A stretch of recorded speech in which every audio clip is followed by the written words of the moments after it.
and welcome to episode 298 of the Awesome Comics Podcast, the place with a small press makes one hell of a big noise. I'm Vince Hunt, writer of MI666, and joining me as always are the creator of the webcomic Vanguard, Dan Butcher. Hello. The man who not only has won a tribute press, but he's got something very interesting coming up, and he may be the Antichrist. It's Tony Esmond. Do you notice how I was kind to you when you did your sort of voice actor cough before we began? I didn't read you about it. Hang on. Do you mean you shut the fuck up? Yes, that's right. Okay, that's you when being nice, not saying anything. When you went, I didn't go, oh, don't make it. That wasn't last time how I cough. And I know because that's what I edit out every week. And this week, we're also very pleased to be joined by comic creator, cartoonist, and the brains behind the series, Stan and Jack, which we've talked about a couple of times on the show. Pete Doree, hello, sir. Hello, gentlemen. How are we? Hi, Pete. Yeah, good. Well. It's a voice we know well because Pete always joins us on the drink and draws. Yeah, I do, and actually get very drunk and don't draw much. But I always do wonder if that's a little glass of Ribena or a red wine. Sometimes I watch you. It's always red wine, Tony. Always. Excellent. That's the quote for the week. To know. Yeah. Yep. You've got to drink when you make comics. Now, yes, and if you're out there and you like, seriously, the drink and draws are good fun. So we should have one coming up in another few weeks, I believe, isn't it? Right? They tend to sort of start well, and then we talk a little bit about art, don't we? And then they sort of just become awful, just jokes constantly. Yeah. Yeah. Well, no, I tell you what, you're doing it a little bit of a disservice there because some people might think, "Oh God, if it sounds like one of these episodes, I'm never going to that because they terrify me." But there's a lot of sort of comic sort of history and artwork, and one thing I love about it is why I'm just I'm very quiet on the normally because I'm trying to doodle and I can't multitask. But there's lots of people like showing their comic art books and things like that, and it's fantastic.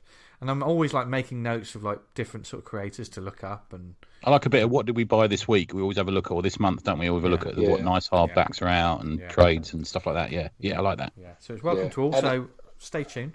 Go on, Pete. I was just going to say, if anybody does want to join in and feels a bit nervous, please don't, because everybody's very supportive. Yeah, they are, aren't they? And you don't have to say anything. You can just come in and not say anything if you want. Yeah. And one day we'll have like a huge Wembley Stadium like drink and draw, won't we? We'll actually have a real life drink and draw. I'm looking forward to that. One day in the future. Maybe this year. Maybe. Maybe tomorrow. I'll learn to settle down. Oh no, that's a Littlest Hobo. That's anyway, last week. That's a callback joke there. Yeah. And do you know what else is a callback? No, joke? do you know who doesn't call back? It's Comic House. Sorry, Pete and the Comic House gang. Because Pete's comics are on Comic House, aren't they, Pete? I've just got £1.35 from Comic House. Nice. So I'm not complaining. Making it rain. Making money, baby.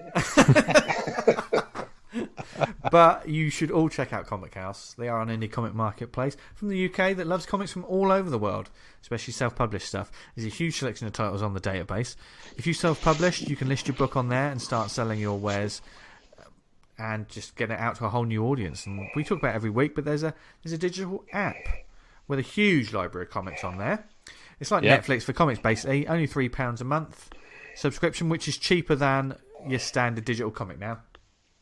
Which do you know what? Every week I say that I want to rant about it, but I'm not going to be that guy anymore. We usually do. I normally do. But for that you get access to an enormous library, such as Dan. Well, there's a whole slew of. I mentioned this last week, but we've got the Misadventures of Adam West. There's over like a dozen issues of that title on there. I'll have to check that out because it must be relevant to today, isn't it? As well, might be of course, about in a bit. Yeah. It is the Misadventures of Adam West. I don't think it's quite accurate to his real life, or maybe it is. Maybe that he did get up to time traveling adventures. We've got Snake Claws Volume 1, Issue 5, Rumble at the Drunken Prawn, Time Fracture. We've got a couple of Commando titles, Sladen's Promise and Red Snow, and we've got Penned Gwyn's Coincidence, a fresh upload ready to go. So go check that out. He's got a Kickstarter dropping soon as well, Al. Keep your eyes out for. Yeah, nice one. Keep your eyes out for that, because we'll chat about it when the time comes. Yeah, so for all that, like I say, only £3 a month. There's a 14-day free trial, and you, like us, can dive headfirst into an amazing world of small press and independent comics. Because once you get involved in that, you don't go back. Basically, that's what we've learned after the 6 odd years of doing this. Oh God. 6 years. But thank you to comichouse.com. Yes. Nicely done. Slick as fuck again. Thank you. I'm running on doing fumes. This. Yeah. It's a lockdown edition for a year. I know. It's crazy. I'm glad we got to see each other briefly, didn't we? Yeah. When it was sort of eased slightly, wasn't it? We had a curry, didn't we? Yeah. Didn't break the rules. Yeah. No, obviously not. Yeah. No. Like some. Yeah. Like some people. We never break rules. We only break hearts and wind. Diamonds. But no, it's not. Look, we've got an actual genuine topic that we're going to talk about this week. Yeah. I'm into this. Comics, as you know, if you're listening to this, then comics are a very personal thing to you. You love them. But, you know, whether comics are, you know, whether it's the comics you like or you make comics that are personal to you, or, you know, the fads, the trends, there's always something that I think comics is a medium, much like music. I think it's equal to music in the fact that, like, it's a talking point, isn't it? You know, it can bond to a person, and sometimes you can tell a lot about a person by the comics they like. Yeah. I'm not making any judgments. But also... Vampirella. Yeah. But also, comics can be very personal when you're talking about personal stories now. So we're going to talk about biographical comics this week. Now, we have, not too long ago, talked about like some historical and factual comics, like when we're talking about Kent State and the like. But this week we thought we'd focus a little bit on autobiographical, biographical, certainly with like the works that Pete's involved in as well. There's lots of different types of sort of biographical comics. Now, I know when you say biographical, that, much like any sort of genre, could completely switch people off, couldn't it? Some people can sound a bit dry, can't it? Yeah. And I know we put a poll up on the Twitter this week and had some fascinating sort of responses. And also, how many votes did we get down in total? The classic 69. Nice. Capped at 69, my friend. Nice. Nice. But the responses were quite interesting. Got loads of responses from loads of people we've never heard of before, as well. I'd like to point out. Yeah. There was people quite passionate about it, aren't they? Yeah, the way the poll turned out was surprising. I didn't think it was going to turn out that way, and yeah, it did. We can kind of get stuck into it, what we think of that. I mean, to kick us off, one of the responses we had was Chloe, Thought Bubbles, Chloe Green. She obviously just told us about some of the books she loved, but she also said they're my favourite genre to read and one that I'd like to do if ever I get round to it. Now, here's the question to start us off. What kind of creator do you think does it take to create a biography? Because I, myself, wouldn't know where to start, or I don't know if I'm capable of doing some sort of, whether it be a biography about a person or something quite personal. I don't know if I've got it in me. What do you think it takes to write these sort of books? Yeah, it's interesting, isn't it? Pete, you're doing an auto bio in a way, aren't you? Sort of, yeah. I'm doing a thing called The Kids from Wreck Road, which is a strip that me, my friend Dave, and my other friend Sean Phillips used to do when we were like 12, 13, and it was just us fucking about, having adventures with Spidey. Something like we did like sort of mad parodies. We did Star Wars and we did the Magnificent Seven. So them two have been nagging me for ages to bring it back and do it properly. Mm-hmm. And the way I thought about it, I'm like you guys. I wouldn't really know where to start with an autobiographical thing. Right. So, I mean, what I do with Stan and Jack is I take real people and then make them my sort of characters. So it will be sort of Sean, and if you know Sean, it will be sort of him. But we'll still be fucking about, having adventures with Spidey and going into other dimensions and breaking the fourth wall. You give everything a little cosmic twist, don't you? Sometimes is the way I see it. Yeah. So rather than that kind of dry, this is what we got up to when we were 12, because who fucking cares? That's the way I'm going to go with it. Not to go down on anybody who does want to do that, but I wouldn't really know where to start there either. I think it also, there needs to be, no matter how much we want to learn from, that we can learn from these books or something, but they're also a form of entertainment. Entertainment sometimes glosses it as something like, haha, funny. No, entertainment doesn't have to, it encompasses all kinds of things. Yeah. Much like movies. Do you know what I mean? Like when you see the Johnny Cash Walk the Line. You can say that's a biography film, but also there's the Hollywood side of it. The bits that they've made so it's enjoyable to watch. A conversation that may not have been as dramatic. You can add a bit more too. Go on, Ted. I think there's a big difference between biography and autobiography. I think from the purpose of why I buy it. So a biography of, I think we talked about one last year about Philip K. Dick out of NBN books, and I really like that because I'm interested in him. I want to find out about his history and his story. Yeah. And it was done with a bit of flair, a bit of sort of psychedelic-y kind of dream sequences and stuff like that. So I was looking forward to that. But autobiography, I go into for a different way because I'm looking for the personal. Does that seem weird? Yeah, like the internal monologue of someone transferred onto a page. I'm put off by comics that are overly self-indulgent, I suppose, in that area. Yeah, I can understand that. Yeah. Me too. Yeah. And I think you really have to have something to say. I think, like you're saying with your story, you're fighting Spider-Man. And that it's got the right, I kind of dig that. But if it's just you and your cat, I'm not digging it, man. Do you know what I mean? No, I'm the same. I think you've got to be. I mean, just going back a step, one of the great things about comics is we were equating it to music. Can you name any comic fan who's never wanted to do their own comic? We all want to, don't we? There's something specific about comics that we all want to do it, even more than music. But I think it takes a real level of writing skill, not necessarily artistic skill, but writing skill to make an ordinary life interesting. Yeah. Yeah. I mean, we're not all Hemingway, are we? We're not all fighting all the Spain. That's the thing. No, we're not. I mean, the classic, obviously, the king of it is Harvey Pekar, which I think is amazing, his stuff. Yeah. Because it was just an ordinary life. But I do feel that's maybe given everybody permission to think, oh, well, my life's as interesting as his.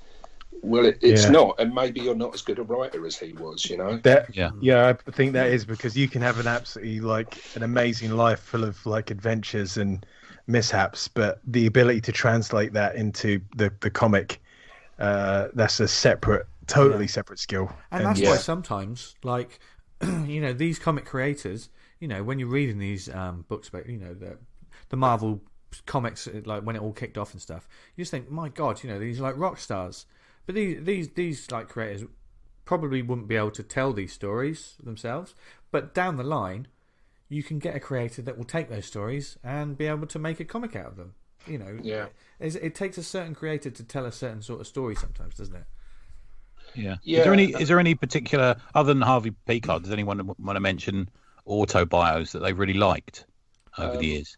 I liked Howard Cruise's stuff. I don't know if you've ever seen any of that. I haven't read it, but I've heard of him. Yeah. Yeah, amazing cartoonist. Who's the other one? I'm struggling, to be honest. I'm going to say, Fingerman, obviously, because he's my buddy. I think he's a genius around it. There's a book called Invisible Ink, which is about Bill Griffiths' mother. Have you ever read that?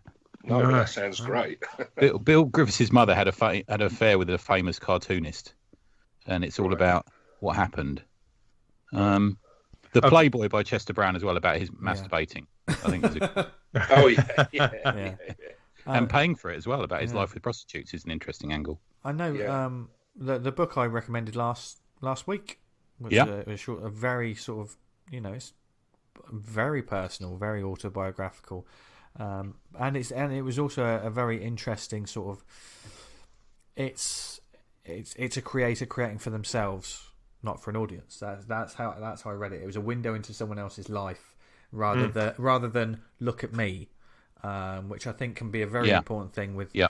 It's not. I think sometimes when people are doing autobiographical things, sometimes if they don't handle it well, it's a little bit look at me, which is that's when it fails. Totally agree, man. It should be that sort of like that moment, like someone steps into your life for that moment and reads a few pages and like, wow, and steps out. Yeah. Well, stepping back to the results of the poll, I put the poll up for, I think it was only for 24 hours, and it was like, do you want to create like an autobio comic? Have you ever felt like you wanted to or not? What put you off?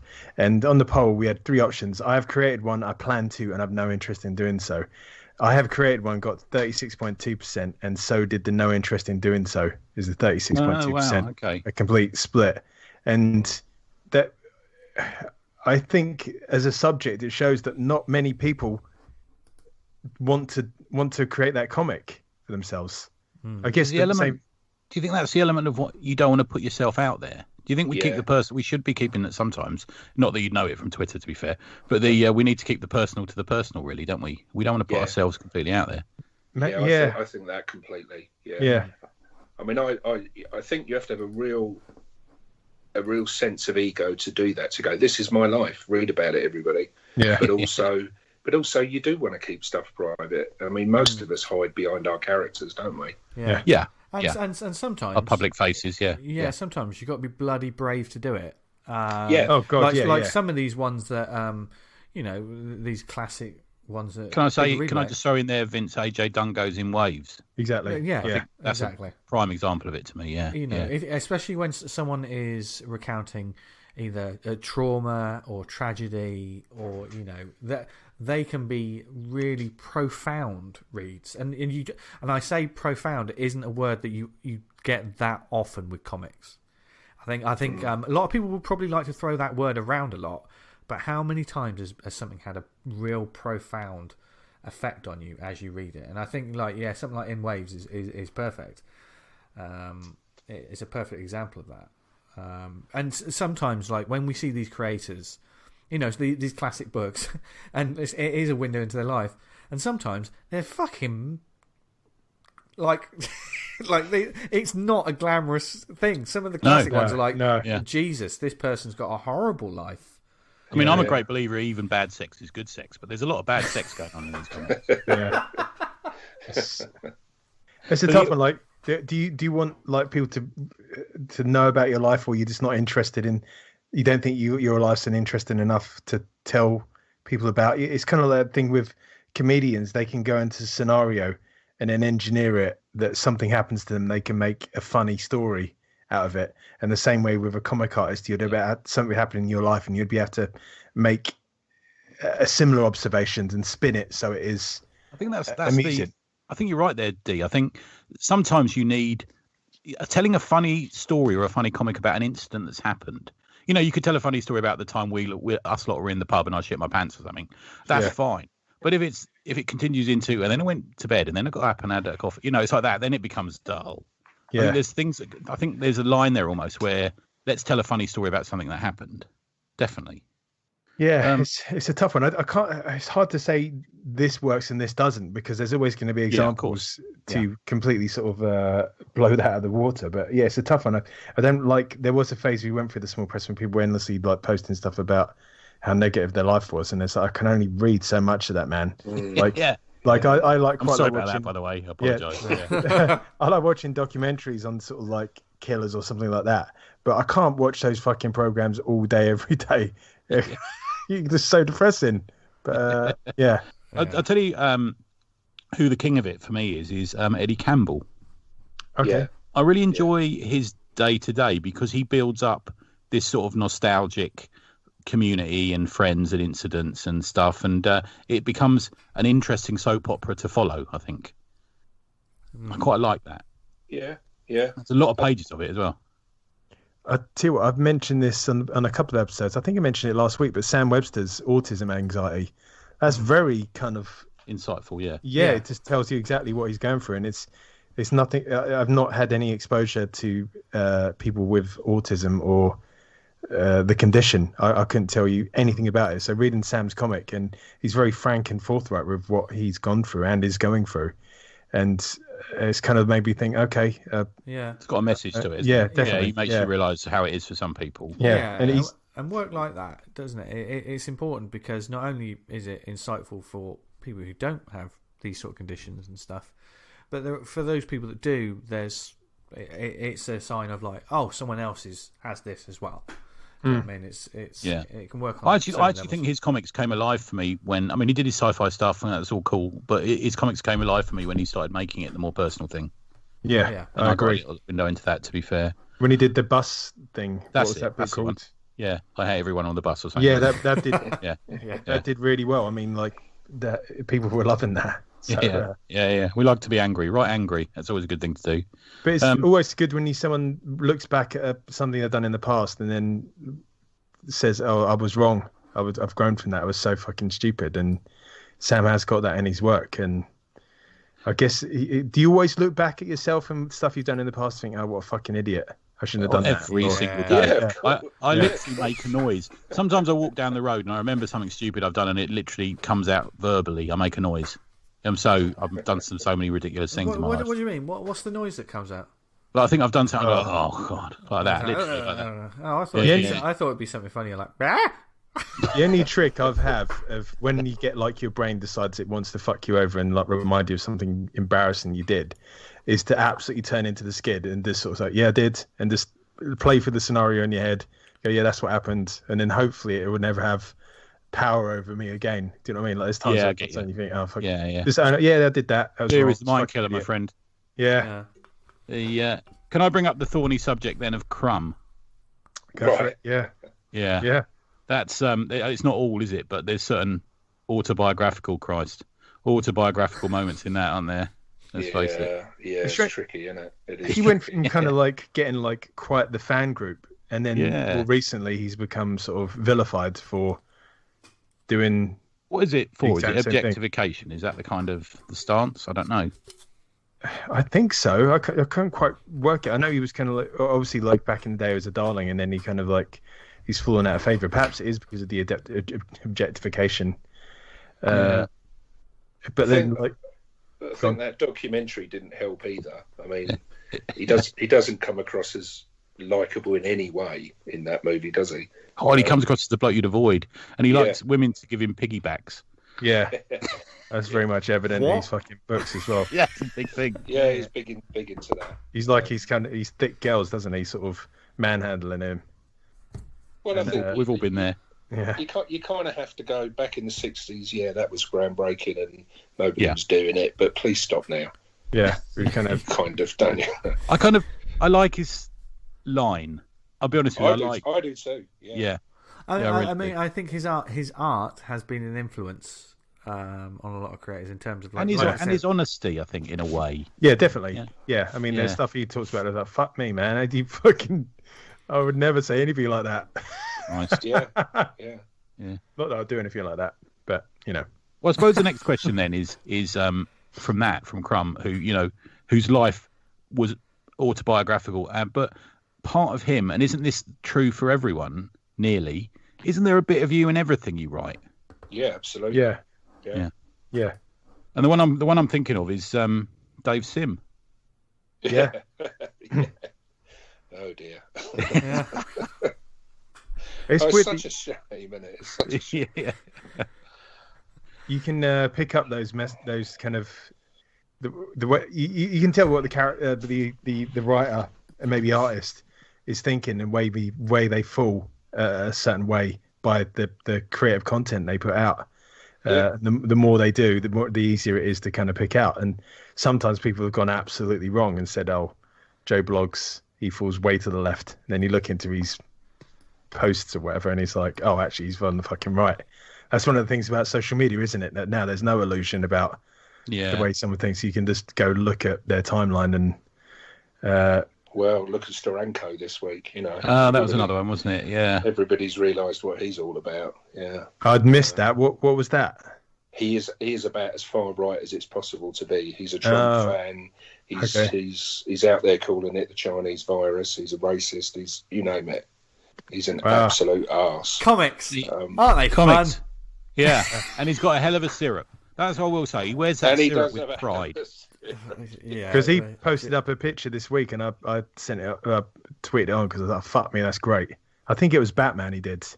Right. I might have been wrong. Oh, he's a hell of an artist. Yeah. Yeah, he's amazing. He's groundbreaking. He's one of those artists who's done the comparison of the effect he's had on the industry against the amount of pages he's done is pretty incredible. When you think he hasn't done that a huge amount, is it like 30 issues or something like that? He did, didn't he? I don't think it's even that. Right. Fucking hell. I mean, he did Nick Fury in the 60s, and it's amazing, and everybody should own it. Yeah. Captain America did Captain something. America. That's A couple of graphic novels. That was it. That Nick Fury one's one of those seminal comics runs, isn't it? Amazing. Yeah. Yeah. He is. I always see him. He's always at New York behind that table that sells books that have got, like the Shadow books that have got his covers on. And he's always in the same sort of grey suit that the jacket is a little bit short and makes him look like he fights bulls. Well, apparently he lives in some log cabin up in the hills somewhere, and he goes running at dawn, and he's vegan, and all this guy. So maybe there'd be an interesting book to write about him, but he's not a very likable person. I mean, but that kind of makes him. I would read a book about him rather than just somebody. Yeah. Oh yeah, you want someone who's kind of had a life. The subject matter. Here's an interesting question, because obviously when it comes to biographies and stuff, and certainly it ties back into what you were saying earlier, Dan, about people love crime and criminals and serial killers. People can't get enough of someone that kills someone else. I knew the way we're going to sell our books, lads. Right. But takes a sip of coffee. Yeah. But do you think it's those dark personalities and that are sometimes more attractive to someone who's going to make a biographical book about another figure? Obviously, you have to be interested in the figure's life in order to make these books. Otherwise, you're just doing it for the cash. But certainly, the amount of books that have been made about, I think there's a fashion. I think things come in and out of fashion as to who is interesting. I think for a while we had like the beat poets. Do you remember all the sort of gonzo poets and stuff like that? It was quite popular, wasn't it? And then we had musicians. So we had, like you say, we've had a few books about sort of cool musicians and stuff. At the moment, there's a lot of books about different communities, that are different to ours. I think there's a book just come out through Dargard about Guatemalan family and all this sort of thing. And I think people want to invest a little bit and find out about different communities, different races, different. I think there's a bit of that at the moment. I mean, I think that's that's a trend that should just grow and grow and grow. Because whatever informs people going forward. I think as well, politics is a current biography. If you look at there's Peter Bagg just did 3 books on feminist icons, didn't he? How many comics out there are about Trump as well? There's been a lot of that, isn't there? There's a lot, but most of them are parody kind of titles. Or it's weird because those kind of things got such a limited shelf life. Yeah, such a limited shelf life. They're virtually out of date the moment they fucking get in people's hands. It becomes like the novel. I mean, I read a lot of political biographies and stuff, and autobiographies, and you see the amount that came out during US 2020. Yeah. I was having to, because I have to write up stuff about these people, and I was having to read like a couple of books a week just to keep up with the news stories that were coming out. Yeah, I think we've had a little flurry, and I think around 2020, I think the Trump thing, we had a couple of comics featuring Kamala Harris come out, didn't we? Yeah. There's a company we've talked about them before, Tidal Wave Productions, and they're kind of the kind of the legacy of rock and roll comics that we've also talked about. They're the ones who do that Adam West comic on Comic House. Right, okay, yeah. Well, they do a series called Fame, and it's whoever's in the news at the time. Gotcha. So Katy Perry, Nicki Minaj, Nick Jonas, but they also do a political thing as well. So, I mean, they've done comics about Princess Diana and Maggie Thatcher. Whoa, okay. And they did one about who's that woman? What were they? Like a crime-fighting duo or something? Is that? I think so. Or were they separate books? Separate books. Oh. And who was that? Who was the porn star? Stormy Daniels. Yeah. They did a great one about. It's actually quite a good comic about Stormy Daniels. I think she helped write it or something. I only literally know Stormy Daniels, her name, and the fact that she slept with Trump. That's I've never seen a porn film, and I watch a lot of porn. I've never seen her in a porn film. That kind of shocks me, Tony. You haven't seen that. No, I've seen a lot of porn. Do us a favour, check it out, and then come back next week. See what you think. Okay, I'll do it. I'll turn the audio off and do while we. We talked about Durst Dharma. My Friend Dom, and that's a fascinating book that kind of very insightful, but it's also got that the author's take and projection. I doubt if someone with could do that kind of story justice. Yeah, because he knew him, didn't he? Yeah, that's the important thing. That's the angle he's come at. I think you have to come at it at an interesting angle for me. But he shows the kind of the monstrous sort of aspect of it, and there's a lot of that kind of stuff that I feel like they don't focus too much on how horrific these people are. I know there's a kind of like the groupie things with kind of serial killers and like people lust after them, but when you look at the stuff they've done, it's absolutely fucking monstrous. It's stomach turning. It's like that. I watched that documentary of the Night Stalker, Richard Ramirez on Netflix, and it's just, oh my god. But then I've read comic book stuff where it's kind of like it makes quite light of it, and you're like, you need to kind of handle this quite carefully. And I guess has anyone done like a comic where the estate's not agreed? And I think every single comic from Rock and Roll Comics, every single comic from Tidal Wave Comics they don't. In fact, they get quite litigious with them, I think. Wow. Okay. Yeah. You said once in Looking, do you remember? It's like, Michael Jackson. He's like £3. I'm born, now I'm in the Jackson 5, now I'm doing bad. Like the £3. Now I'm dangling kids off balconies. What was it that made you? Because you're on issue 5. I'm right in thinking you're drawing issue 5 at the moment of Stan and Jack. Is that right, Pete? Yes, I am. Yeah. So what pushed you into doing? And then you come at it at a different angle, don't you, as well? What made you choose them as subjects and come at it at that angle, if you see what I mean? Firstly, it was such an obvious idea. I couldn't believe nobody had done it. Right. You know, why wouldn't you do a comedy comic about Stanley and Jack Kirby and all the rest of the bullpen? It's just there to be done, isn't it? Yeah. And secondly, everything I do is me trying to recapture them of the 70s. It's just me going, I just want comics to be like that again. All right, I better do them then. I mean, that sounds terrible, but it's partially true. It is. I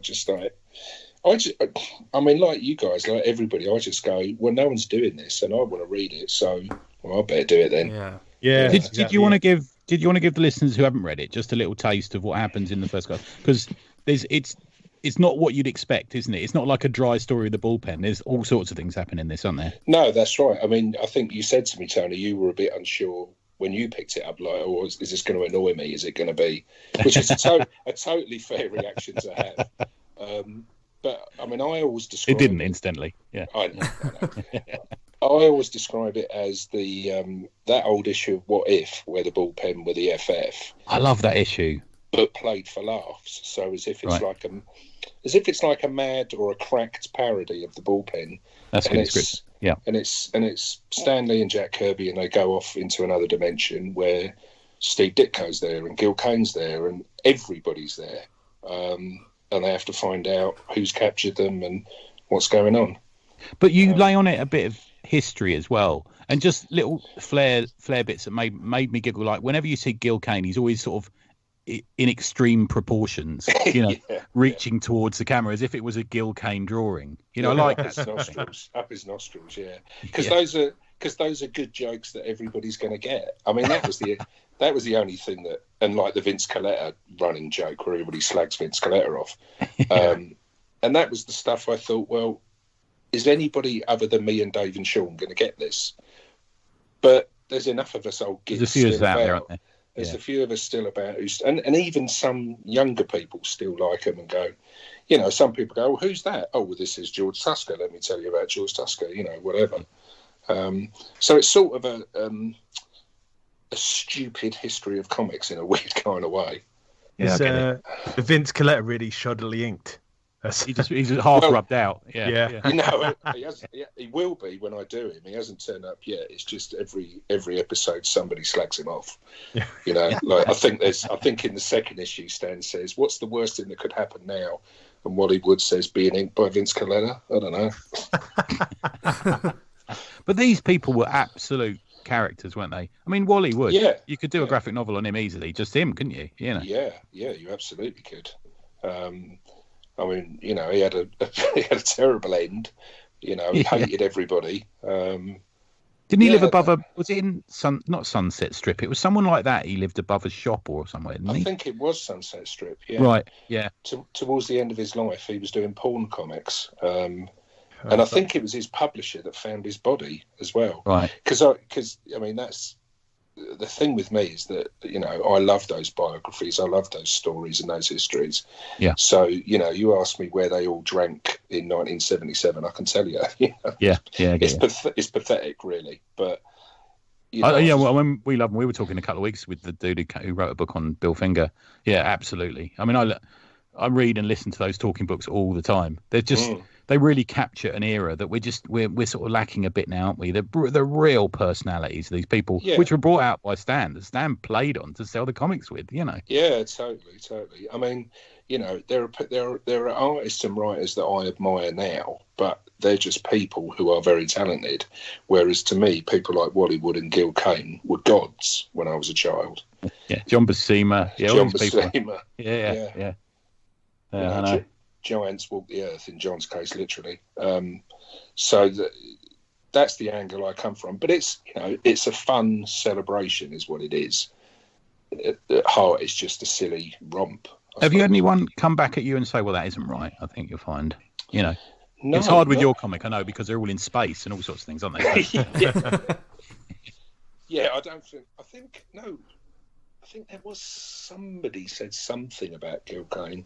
I can't even remember. I know somebody on Facebook, and this will be on my fucking tombstone. Somebody on Facebook said there is no reason for this comic to exist. I'll be the judge of that. Fuck. Yeah. Yeah. Oh, you need to put that on the ball quote on the back of the next one. Yeah, I will. Oh yeah, that's a great quote. And it was somebody on a Kirby fan page. I mean, those fucking Facebook groups, they're just horrendous, aren't they? Yeah. If you put anything on there that isn't Kirby between 1965 and 1985, they go, "You can't say that, you can't put it on here." Yeah, so this guy said, "There's no reason for this comic to exist." Okay. I'll be the judge of that. Yeah. Well, we need a bit of open source research, and we'll find out really. Let's give him kicking. Or if it's to wind you up, that bloke, there is a reason. Yeah. Just getting you to say that has made my day, mate. There you go. I just thought it was funny. It's like, what a stupid fucking thing to say about anybody's comic, you know. Good. Are there any other comics you could recommend or books you could recommend that you've had? Have you done much research? You've gone into. I'm guessing you probably know most of it anyway, do you, Pete? Yeah, I know most of it. I mean, I was saying the other day that stuff about Gil Kane calling everybody my boy. That he did because he couldn't remember people's names. And I read that in a Chaikin documentary. I'm just kind of eager to get everybody put in it because I want to put Chaikin in it. I'm going to put Frank Thorne and Wendy Pinney in the next one. That's number 5 is going to be the Sword and Sorcery one. Are we going to have them in costume or? Yeah, absolutely, have them in costume. Yeah. She was quite the foxy lady, wasn't she, Wendy? She was. She still is. Let's face it. But yeah. Is it your hope that when like people read about these, because they become like characters of another sort when you have them? But is it your hope that after seeing these people in your comic, that people were like, what were they like in real life? To go forth and find out about them, because all of these people are obviously super fascinating. That's why you want to incorporate them into the books, isn't it? Absolutely, yeah. I mean, I almost kind of think I will do a collection at when we have cons again. My plan is to do a trade. Yeah. The first few issues. I almost feel like putting an index in the back and going, "Oh, if you haven't read any Wendy Pinney, this is what you should read." That's great. That would be would be fantastic. Yeah. I think I think that's a marvelous idea. Yeah. I think I should do that, really, shouldn't I? Because you never know. Some kid might read it and go, "This is really funny," but I've no idea who these people are. Well, here you go. I mean, I work at a comic book company, and there's people at that comic book company who wouldn't know who anyone in that book is apart from Stan. Yeah, it's a shame, isn't it? Yeah. I had a conversation with a designer once there and mentioned 2000 AD, and they said, "What's that?" And I went, "Well, what do you mean?" And they said, "What is 2000 AD?" And I said, "I think I might have mansplained slightly." Oh, did you clean up? after pummeling them. Yeah. Yeah. But see, that's surprising. I mean, we're doing stuff like this, a lot of us, and that really does surprise me, because when I was a kid and reading all the stuff of the people I'm celebrating, well, I'll give you an example. Like when Bernie Wrightson came out, and Bernie in interviews was constantly talking about Graham Ingalls, and I was like, who's Graham Ingalls? Right. Let's find out. Let's buy some ECs. Yeah. I don't get people who don't want to do that. Yeah. Yeah, I mean, I think with a sort of I'm going to talk generations now, not Star Trek. But I think I can understand that some sort of newer readers won't necessarily, people who are just getting into comics, for instance, they're not going to know 2000 AD because 2000 AD aren't. I mean, when I was a kid, it was almost front and center on my newsagent shelf. Do you know what I mean? It was there, and it's not anymore. And I mean, Vince, you're the most understanding man I know. Do you know what I mean? You're the most reasonable man I know. But this lady was designing a science fiction comic at the time. Do you know what I mean? And if you, I mean, it helps to find out about things. But saying that, I'm not going to crucify anyone for, I mean, not knowing about it. If they don't want to know about it, I mean, the whole point is that's the point of this show is what's that? Let me find out about it. I just think they would be so enriched by knowing about it. They would find angles and they would enjoy it, and that's what we're all about, spreading the comics love, aren't we? Yeah. I think partly of that is. Can I just change track here slightly, gents, and ask you the following question? Who would you want to tell a biography of your lives? So, what creator? Let's say they living or dead, past, present. Who out there would you want to do a biographical comic about? Man, that's tough. That's really tough. That's interesting, because sometimes you just think, oh, I'd love this artist or this writer to do it, but what autobiographical stuff have they done? Would they be able to do it? Do you know what I mean? I think I immediately thought Frank Cho. Well, you do a lot of shagging, don't you? Yeah, and he'd make me look good. I'll probably a bit of cheesecake. My first thought was Steve Gerber, because I think he'd do a great biography of anybody.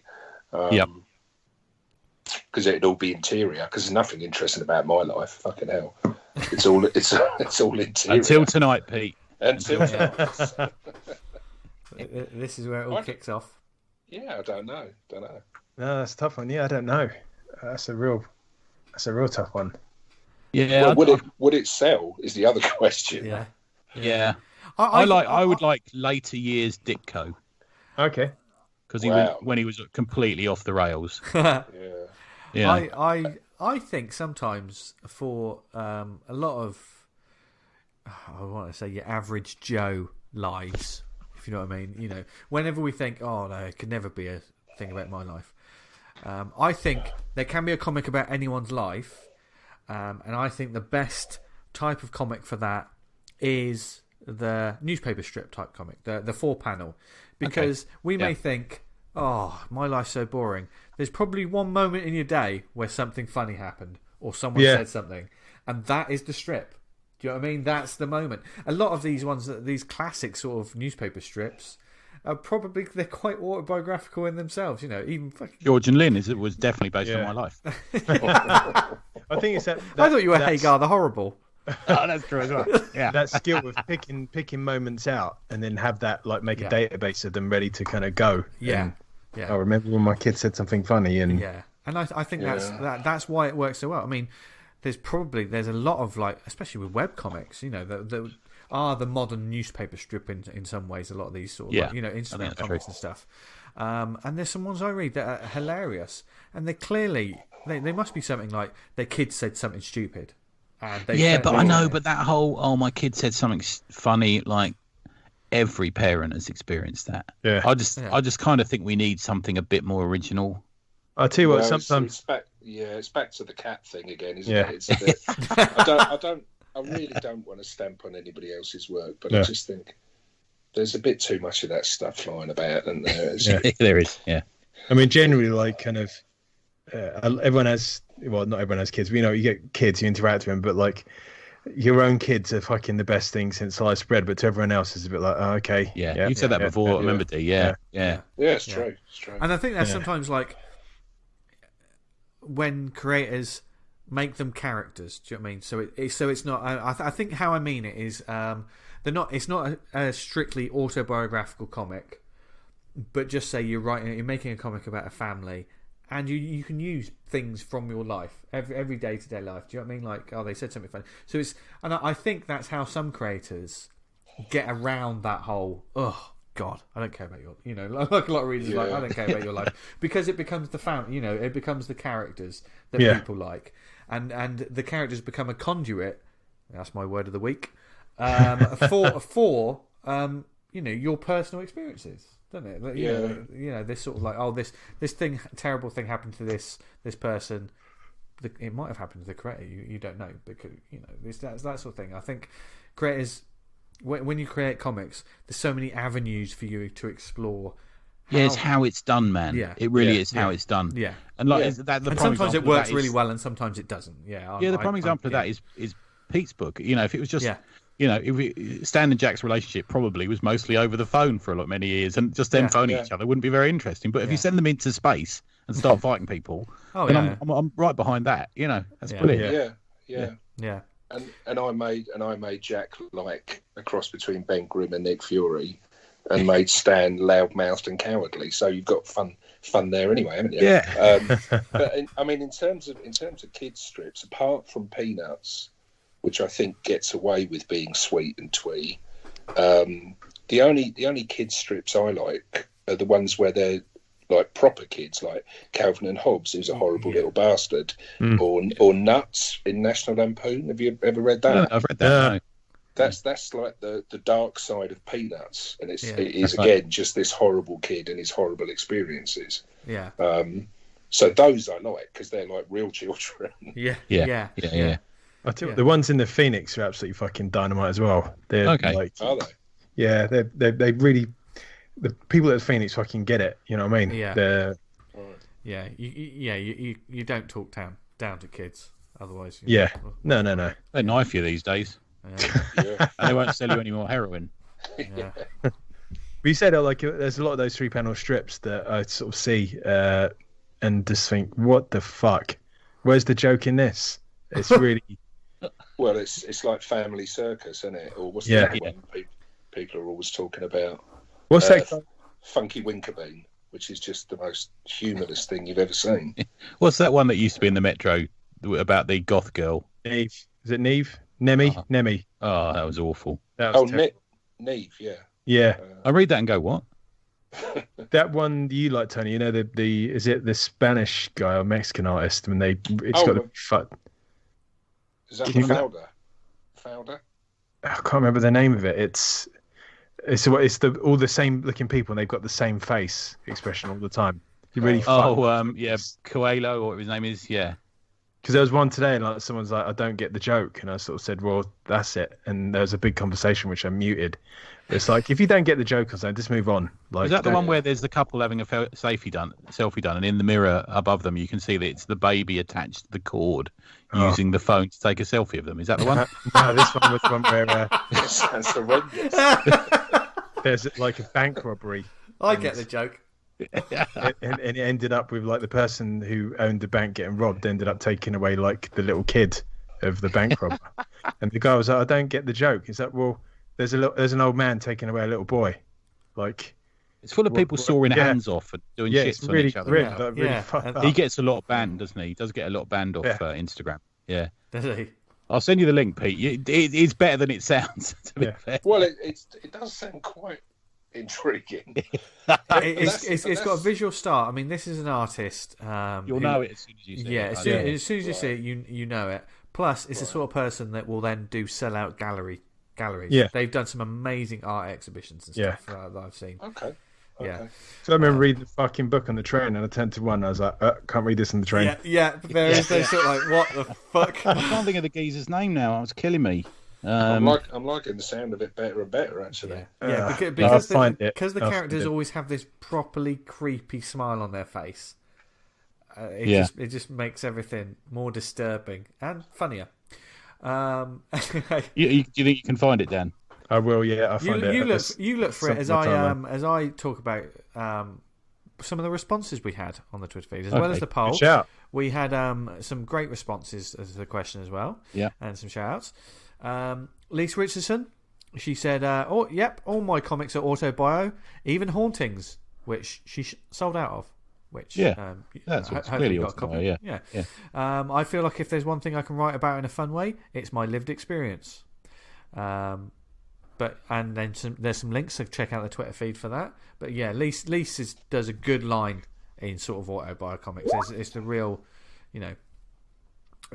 I love Lisa's work. Tim West says, super useful way of addressing your own neuroses and getting things off your chest, autobio comics. I've done a few, but usually masquerade them as other people. Oh, okay. Which is quite interesting. Ludology, he says, I think I could give it a shot. It seems easier than any other type of comic. I've read some good ones, but also some basic ones that anyone could do. There's a good few hourly comics out there.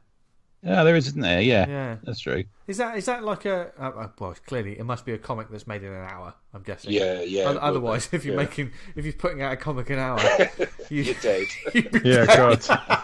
It'd be like fucking an episode of 24. What was their name again, Vince? Who said that? That was Ludology.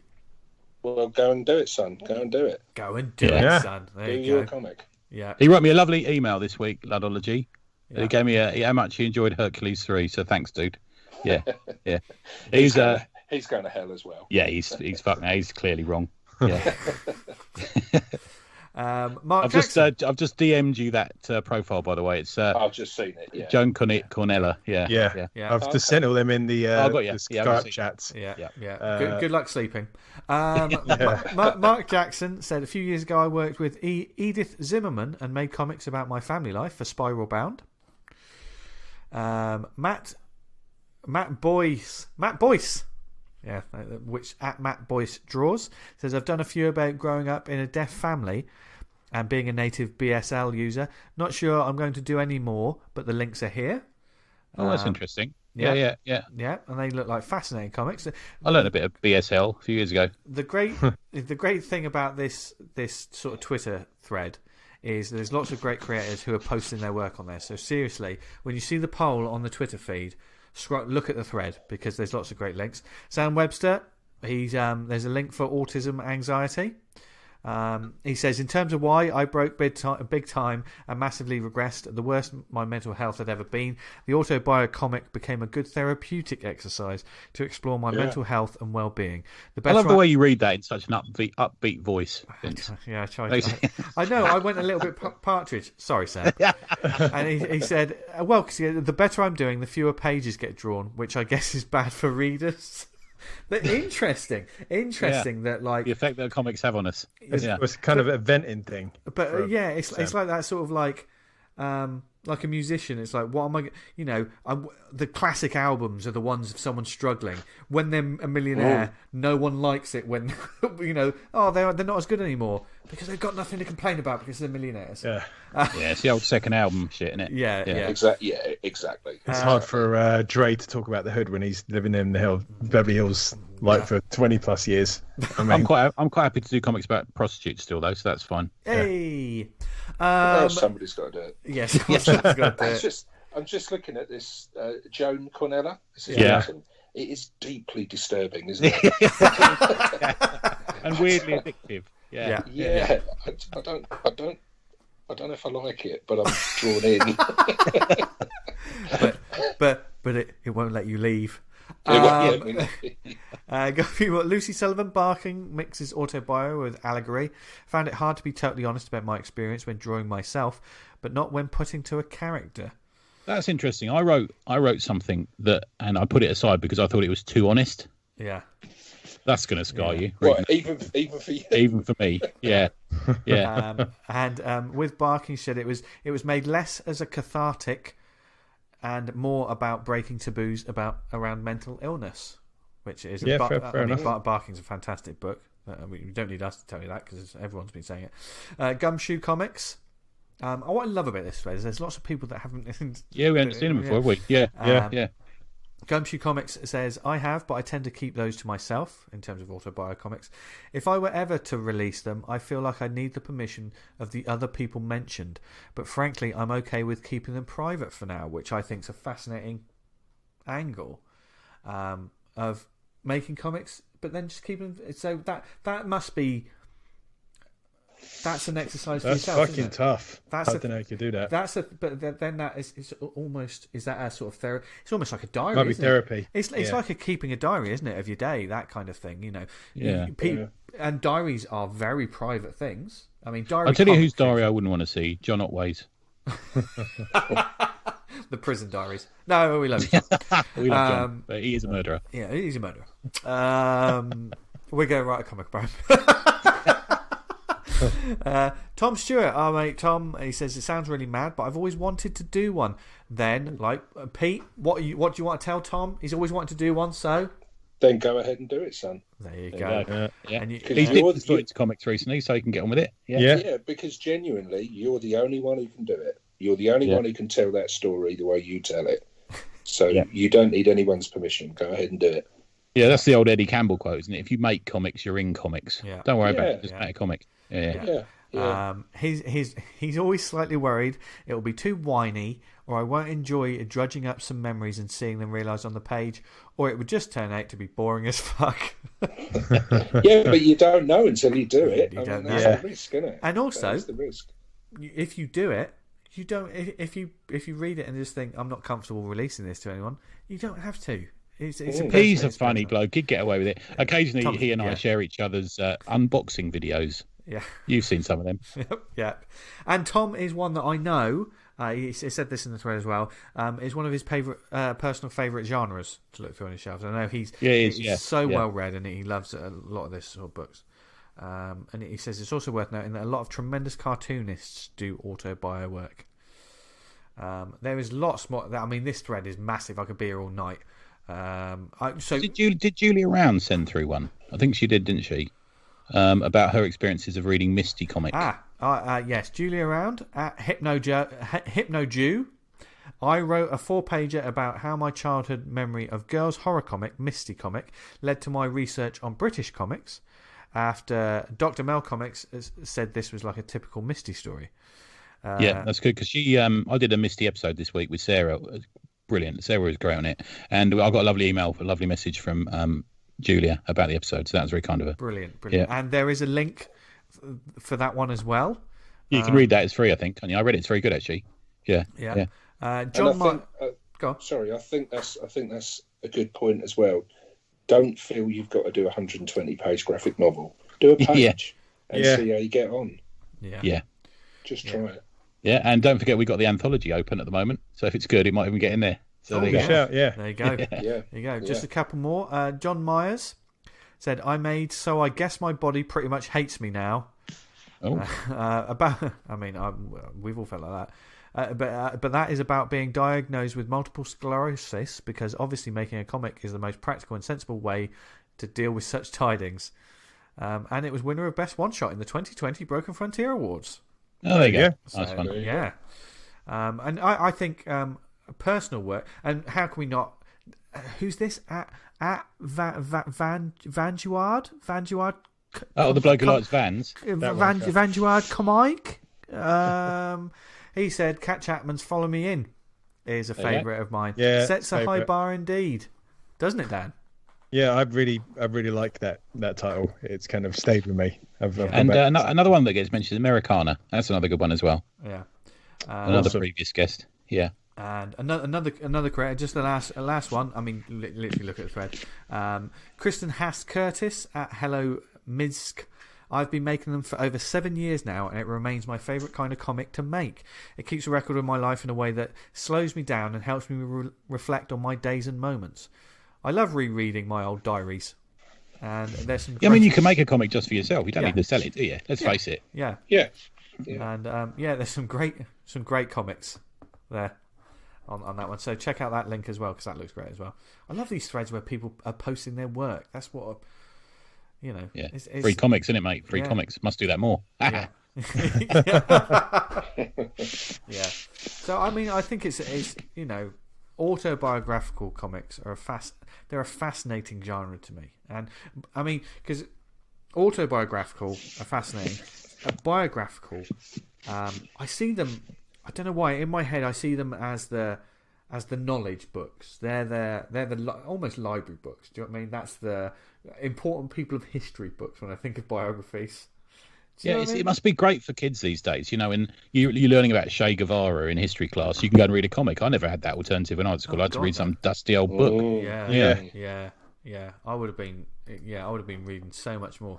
I mean, for instance, I clicked on the Comixology sort of like, I just thought, oh, there's a biography tab. Yeah, I had to click on that as well. Yeah. Okay. And it's massive. I mean, of course, sometimes you get some absolutely mental ones where people are just doing zombie hunter of a person in history. But there's so much different sort of stuff. There's one that I've actually been meaning to read. Andre the Giant. Oh yes, I must read that as well. That's meant to be good. I've heard Who's that by again, mate? It's I will just. It's one of an artist I love. I'm just clicking on it now. It's a very thing is it's the digital price that puts me off, so I might have to buy the physical. Written by Brandon M. Easton, art by Dennis Medry. I love Dennis's work. It's from Lion Forge Comics. Oh, okay. He's still about Lion Forge? I don't know. I don't know. This came out in 2016. So yeah. But I know that was quite a popular book. That one, wasn't it? I think. Yeah. There's been a couple of Andre the Giant books actually. Yeah, they have. Yeah, they have. Yeah. But it's fascinating character. Wrestling's popular at the moment, isn't it? It's another sort of that's going through a little phase. Yeah. There's quite a few sort of wrestling biography comics, and sometimes they're absolutely insane. There was a TV show on Ric Flair, and that was fucking hilarious. If they'd comment done about him, I'd love to read it because he was such a fucking baller. It was just I missed this. I think because I'm slightly older than you guys, I missed this bit because wrestling to me was Big Daddy, Giant Haystacks, and Kendo Nagasaki. Yeah. Me too. Well, I got into the American stuff late, but Ric Flair had his style and fashion had like a big influence on some parts of the black community in America because he would go around with all this jewelry on, these big coats, and it was taken as like that's the symbol of wealth and being a player. Yeah, and he's got so many fans. And he would shout about it as like, oh, I've got the limousines, I've got the jets, and because he was playing this character, but in this time where lots of people believed it. Do you know what I mean? They thought that it was this. So he had to live that life. He started living the character. He had to live that life in order for it to be sort of believable. So when he has to sort of say, oh yeah, I wear jackets that thousands of dollars that, and he had to literally go out and spend his own money for this sort of stuff. Yeah. And he made a lot of money from it as well. So there's a story of like when there was all the wrestlers on a plane going to some gig and everyone was getting pissed up and like just being really cheeky, and he just walked down the middle of the plane with like naked except for like the fur coat on. We've all done that. Mate. Yeah. Oh, by the way, Dan, you're an evil genius. I just throwing that in there just for no reason. You're absolute beast. All this stuff that no one will ever see. We'll speak later, Pete. We'll speak later. Yeah. Okay. Yeah. It's not about you. No. You're safe for now. I wondered why there was so much wrestling on my Twitter timeline. Now I know. It's like you. I was like, wrestling? That's Big Daddy. Yeah, exactly. Yeah. It is evergreen though. It seems to keep on coming around wrestling. You think, oh, that wrestling's done now, and then it comes back, and you think, now that's it. It's fucking no more wrestling, baby. And then it comes back again. Yeah, have you ever seen that Curb Your Enthusiasm where he gets fucking bullied by a wrestler? So he fucking finds the kids sitting in the car while the wrestler's getting a coffee and tells them that wrestling isn't real and it's all made up. Have you ever seen that one? No, I ain't seen that one. Yeah, class. I remember the documentary with Louis Theroux when he says it's not real, it's fake. And the fucking guy makes him exercise till he pukes. Yeah. And says like, I mean, all the kind of like the storylines are fake, but like you getting thrown up in the air and staying on the ground, that's real. If I'm falling 15 foot and landing through a table onto a crash mat, I'm fooling not going to be 15 happy about it. Yeah, but then again, Louis Theroux did think a lot of other things were fake as well. Let's face it. Yeah. Oh, controversial. No, yeah, it's kind of. Oh God, you're going to get us cancelled, Tony. But no, I think it's. So I think I've certainly, it was a genre like biography and autobiographical comics was something that I never read. Really, like before this show, I could not tell you. I wouldn't be able to give you a recommendation for one when this show started. But this speaks to anyone that may think, well, they're not really for me. You know, these sort of books. There are books out there that is really for you because, like everything in comics, there's different flavors, there's different stories. You know, if you're thinking, oh, it's really dry. No, some of them are hilarious. Yeah, God, yeah. Yeah. Some of them are fascinating. Sometimes you'll learn stuff about cultures, about people, about historical. If there's something you're interested in, there will be a book about a real person that has something to do with that. I'm pretty sure of it. Can I just throw a few recommendations I haven't had a chance to mention? I think people might enjoy. So you got The Twilight Man, which is about Rod Serling. That's out of Humanoids by Corinne Shadme. That's very good, actually. What's that? Really The like Twilight that. Man. There's Poppies of Iraq by Bridget Findackley and Louis Trondheim, and it's about her growing up as a Christian in Iraq. Sorry. There's Last Days of Vietnam by Will Eisner. Oh, that's great. Yeah. Really good. Yeah. Yeah. There's what else did I write then? Oh, the March books from Top Shelf about John Lewis in America. They've done really well. I think they've done really well for Top Shelf, but they're a really interesting read. And last one is Hate by Peter Bagg, which you have to read, which is just fucking Hate's amazing. It's amazing, isn't it? Yeah, absolutely brilliant. Fucking amazing. Who do you think is the biggest publisher of? I'm going to say Fantagraphics. I'm going to just. Okay. Yeah, I'd say that. Yeah. Although the French do put a lot of biographies out. Drawn and Quarterly do they do as well. Yeah. I think the French, because BD's so big, you get a lot of big names. Like they did a great series on Marx, and all these sort of historical figures. They don't mind putting that stuff out. So from a biographical point of view, I think somebody like Dargaard or someone puts a lot out. Yeah. Well, there's already lots of links for people. Yeah, loads of links. Yeah, I think people listening to this are going to be these kind of people anyway. You get to a point in comics where you're just interested in comics as a medium, not the genres. So, I will read anything if it looks interesting enough. Yeah, me too, man. Yeah, I don't really care what genre it is. Yeah, it doesn't have to be Wolverine. It can be anyone for me. Yeah, it's the medium I'm after. Yeah.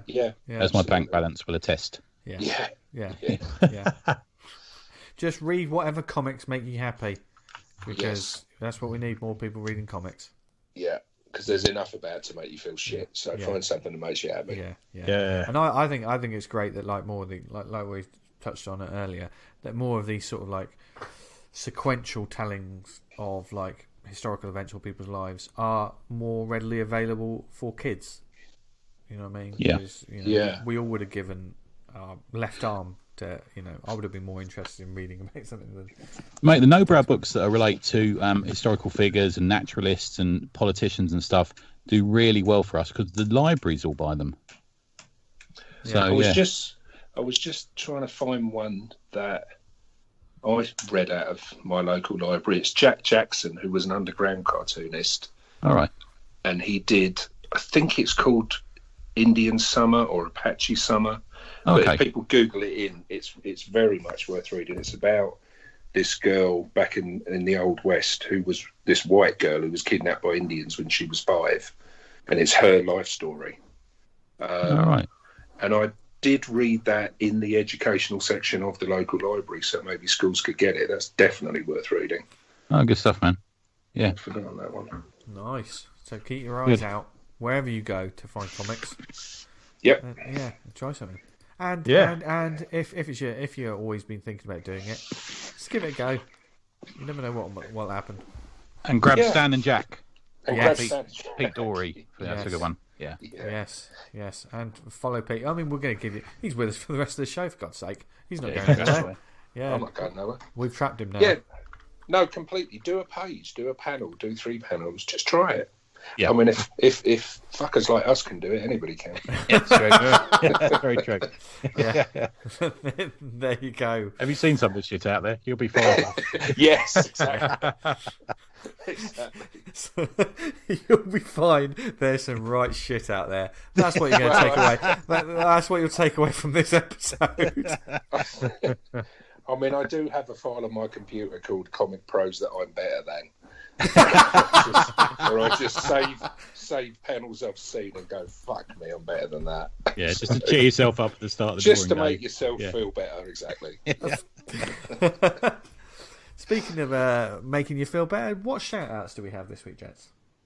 I've got one. So we were going to talk, and I know this isn't probably going to make anyone feel better, but we were going to mention a couple of people that we've lost, weren't we, Pete? We had a little discussion online about it. Yeah, but in a celebratory way. Yeah. Because we have lost some greats over the last year, really.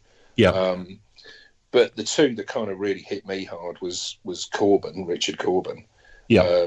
And we lost Frank Thorne this weekend, and I know they were both of an age, but fuck me, their work is incredible, and everybody should buy as much of it as they can. I mean, I think Frank Thorne was like 80 or something, wasn't he? I think he had a good innings, as they say. But I mean, for those people who don't know those names, I think we've touched on Richard Corbin in the past. I think when he passed, but Frank Thorne, what should people seek out of his work? He's worked steadily through comics, and people forget a lot of the stuff he started in the 40s doing romance comics, actually, funny enough. And then he did a lot for Dell Comics, which we don't see enough of over here, but if you go in bargain bins in the States, it's full of Dell Comics. I love reading them. Yeah, me too. There's also a trade of Mighty Samson, which is a strip he did in the late 50s. Yeah, I've got that. I love that. Yeah, and that's from Dark Horse. That's very much worth getting. Yeah, it's a silly post-apocalyptic romp, but he's drawing it, so it's fantastic. Yeah, I remember chatting to James Robinson for about half an hour about that comic, about how he wanted to bring it back. It was his favourite ever thing. And I'd like to see that. Yeah, he did some Flash Gordon with them. He did some Jungle Jim, Green Hornet, Tomahawk. Did quite a lot with them, actually. He's probably, I'm going to say, Pete, probably best known for Red Sonja. Would you agree? Yeah, I'd say so. Yeah. And all the more so because of the whole story, which if people don't know, he was one of the first cosplayers, I suppose, him and Wendy Pinney. And they used to do a stage show at conventions where he'd be a wizard and Wendy would be Red Sonja. And you can see it on YouTube. The sound isn't great, but you can see it.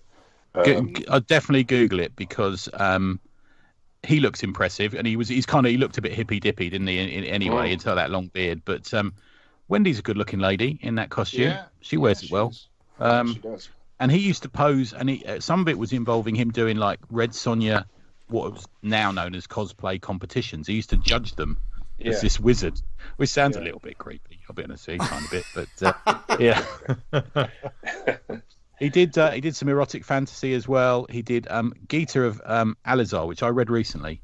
Yeah, which is basically an X-rated Red Sonja, isn't it? Yeah, yeah. Some people have got 2 rows of breasts and all this sort of thing going on. It's quite out there. It's good. Yeah. I think there's a new version of that just come out, almost like an artist edition size. I think it's either come out or just about to come out. Oh yeah, I think Mike Collins was talking about that. Yeah, I think it is out. Oh, cool. But yeah, I mean, if you're only going to buy one thing of his, I'd buy Red Sonja. That's the best place to start. Yeah, it's just fantastic. I'll tell you what's a good one as well, and one we mentioned to Shelley Bond when we had her on, because she was an intern at Kamiko, was a book he did with them called Ribbit, which if you can find that pretty cheaply, and that's got some gorgeous art in as well. It's coloured, Frank Thorne, which really looks really nice. And he did some work for Heavy Metal. Was it called Lan? I always forget the name of it. It was called Lan, and that was filthy as well. I think he got filthier as he got older. Lan's a sci-fi strip, which is great. Filthy. And then there's Moonshine McJugs, which is everything you think it is. Yeah, and that was for Playboy, wasn't it? I'm not sure. I think Playboy actually. Comics was it that was briefly a thing. Right. Yeah. I've got some McJugs. Yeah, because there's a series from Eros, which is where I saw Moonshine McJugs. Right. Which I think is called. I think it's called The Erotic Worlds of Frank Thorne. Oh, okay. And there's a couple of issues of Moonshine getting up to what you would expect her to get up to. Yeah, so go for that as well if you're of the appropriate age, obviously. Yes, obviously, and the of opinions, but the are not easily shocked. But the other thing I read, I only read this once, but did his wife die like a number of hours after him? No, before him. 6 hours before him. Yeah. Wow. Okay. That's a thing, isn't it? Yeah. How sad. Yeah. Yeah. There you go. Sad, but kind of sweet in the same way. But yeah. But if we've got anybody out there who hasn't checked out Frank's stuff or hasn't checked out Corbyn's stuff, please do, because you will love it. Yeah. Corbyn is like one of the horror greats as well. Corbyn's one of those blokes I don't think I've recovered from seeing the first time when I was a kid, because it's so extreme, it's so scary. It's just his style. It's like Kevin O'Neill in a way. His style is just strange and scary, And the use of inks, masterful, absolutely masterful. Yeah. And mostly the shape of breasts. I'm going to say that there. And also did the Meatloaf album. Yeah, of course he did. That's right. Yeah. He did. Yeah. I mean, the first thing I saw of his was Neverwhere, when it was first released as a graphic novel, and it was like, okay, A, everybody's naked in this thing, literally everybody, and B, it's like Technicolor after living in a black and white world, isn't it? It's like, wow, it's unbelievable stuff. Yeah, he did some great Hellboy as well. People forget that his Hellboy. Yes, he did. Yeah. He did a lot of work with Dark Horse, didn't he? I think as well. Yeah, he did. Bigfoot with IDW, Shadows of the Grave, I think is one you're thinking of there, V. It was really good. Yeah. There's a nice hardback of that out there. Yeah, I've got that here. Good stuff. Yeah. I've got another shout if you don't mind, guys. Good Friday just got wicked. The new project from Tribute Press is our Patreon. We are now running a Patreon. It drops on the 2nd of April, Good Friday. For £1.49 a month, you get 5 comic pages a week plus extra material at the weekend. Watch out for the link. We think that's good. We think that's a bargain. Yeah. George Mayhem's going to be leading us off, which I'm hoping you'll enjoy. I'm absolutely having a blast doing it with Daryl Thorpe. And then we're going to follow that up with something that Adam and I are working on now as well. But it's going to be like 5 pages a week for £1.49 a month. I think it's pretty good value. So get on board that. Follow us on Twitter at Tribute Press for updates, and there'll be some teaser artwork and stuff like that. If you sign up on the 2nd, there'll already be a week's worth of art on there and story for you to read. So there you go. That's our next one. You'll hear about that constantly from me. Apologies in advance. No, it's cool. Yeah, good stuff. Yeah, cool. Awesome. Dan, do you have any shout-outs? We've got the Zack Snyder cut of Justice League. This week. Cross your fingers when you say that. Yeah. Is it out this week? Is it? I'm pretty sure. It is. Yeah. Where's it being shown? Can we? Because I just want to see it because it's got all the Fourth World stuff in it. Yeah. No. Apparently, I saw a trailer earlier on, and apparently Granny Goodness is in it, but I didn't see her. I think it's at HBO Max. Yeah, HBO Max. I don't know how that works in the UK. I'm just going to be glad I'm not going to be on the internet the day that comes out. I'm loving it. I'm fucking seeing what the reactions are. People arguing. Yeah, it doesn't matter what it's like. They're still going to carry on. Those people, aren't they? Yeah. They're not going to stop. Yeah, they're not going to stop. It's just crazy that how much money they gave to that Justice League film. I thought that was shit. Yeah, what's that? Sorry, the Justice League film. Yeah, but the thing is, the problem is we're still locked down, aren't we? He's going to make a load of money out of it. He's lucky there. Yeah. Well, the thing is, Zack Snyder has said that he's not taking. He didn't ask for any money to do what he's done with that film, with the new one. Right. But obviously they gave more for the budget and stuff. But by going back and doing it, I think it's a good career move for him because Warner Brothers are like, wow, he's done this for us, and he hasn't wanted any money for it. Do you know what I mean? They're gonna throw just exposure. Well done, Zach. Yeah. Just work for the exposure. Well done. They flogged the same film twice to people. Yeah. And there's lots of people who are going to watch it. Yeah. Oh well, and we're not going to talk about it on the show. Care. Yeah. I'm going to watch it. Yeah. Tony's going to watch it. Yeah. I'll watch it if I can get. We'll all watch it. But why not? Yeah. But we won't talk about it. And next week, for instance, I'm not going to talk about much because I'm not going to be here. Oh no, it's fucking honestly, it's going to go badly. Yeah.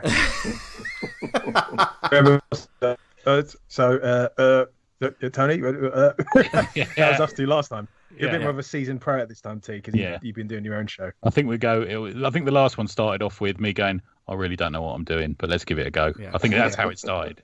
No, next week's episode is going to be Dan and Tony and a special guest. Yeah. So look forward to that. I'm having a week off because I won't really have the internet, and I'm moving house. So. Hey. Yeah, we're all moving in together. Actually, people don't realise this about us. We're all moving into the same house together. It's going to be lovely. Basically, I'm getting the bedroom's nice for Dan and Tony. I'm getting all the silk linens and handcuffs. Yeah, hot water bottles. Some crucifixes. Yeah. Yeah. The house is pretty much one of the Saw films. Just imagine that. You know what's going to happen? Somebody's going to go, there's some bloke down the pub asking after you. He wanted to know where you lived. That was me.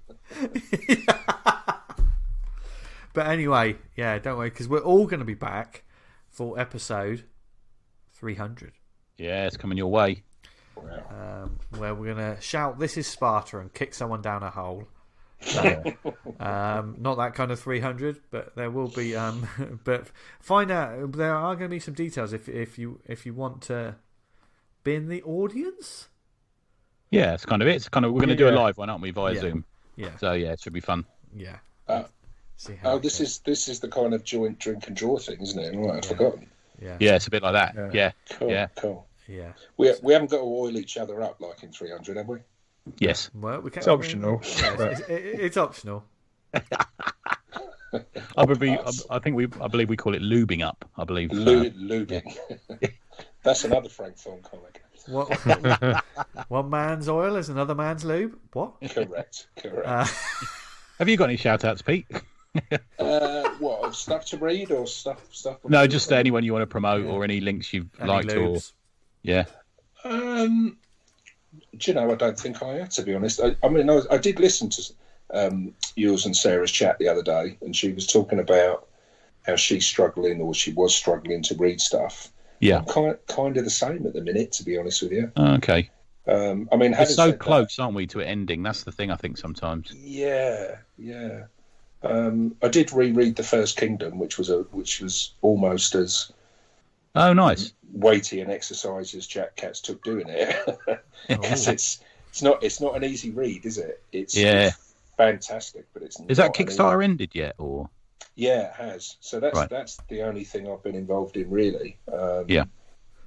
I do recommend The First Kingdom if no one's read it. Yeah, they're great. I think you can pick them up quite cheaply as trades or hardbacks, can't you? I think you can. And that's one hell of a segue, Pete.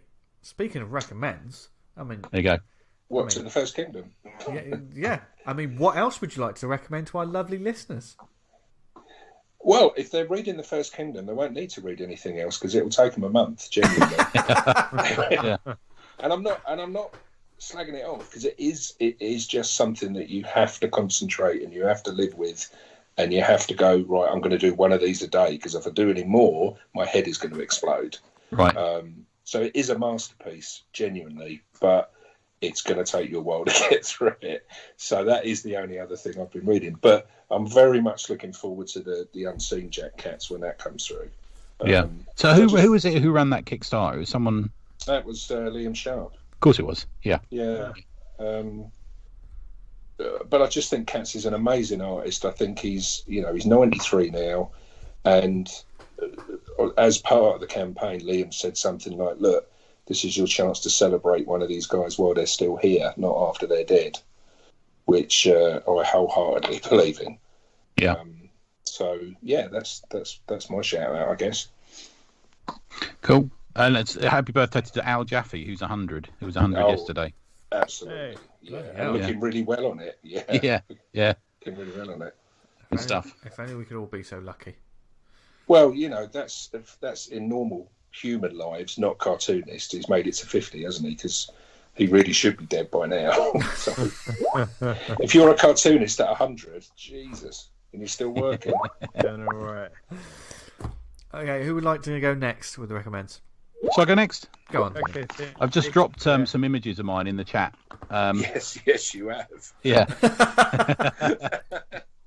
So I sent off this week for a package from Josh Bayer, who I really like his work. And why do I know that name, Tony? Why do I know that name? Does all American comics. He's done quite a lot. He's mostly kind of indie. I feel like I know that name. You will do, man. Yeah. I think I might mention him before. Yeah, that's probably why. So this is his version of Rom. Oh, is that what I'm looking at? Right. Yeah. No offence. I'm liking the look of it, but it's so small I can't quite see it. Oh, sorry, man. Yeah. The if you have it, so this is he interprets issue 29 of Rom, interpreted by Josh Bayer.